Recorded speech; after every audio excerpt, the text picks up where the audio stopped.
আজ নিয়ে চলে আসলাম বিয়েবাড়ির খাওয়া দাওয়ার একটা মিনি ব্লগ নিয়ে। তো দেখো, প্রথমেই আমাদের দিয়ে দিল ফিশ ফ্রাই, এর সাথে কিন্তু ছিল স্যালাড আর কাসন্দি। খাবারটা কিন্তু খুব ভালো হয়েছিল। তো দেখো, আমি ফিশ ফ্রাই দিয়ে, কাসন্দি দিয়ে, স্যালাড দিয়ে খাচ্ছিলাম। তো এরপরে আমাদের দিয়ে গেল কুলচা, আর এর সাথে ছিল চানা পনির।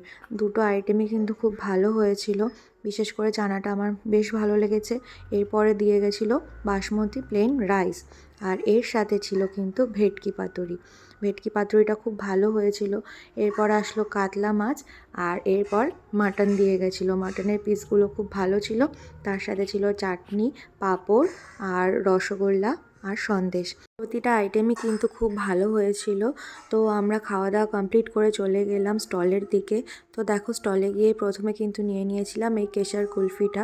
তারপরে এটা খাওয়া শেষ করে চললাম পানের স্টলে। পানের স্টলটা এত সুন্দর করে সাজিয়েছিল না, তো গিয়ে আগে একটুখানি ক্যাপচার করলাম। আর সব শেষে আমপানা। আমপানাটা তো অসাধারণ ছিল। আমপানা খেতে খেতে বাড়ি আসলাম। চলো টাটা।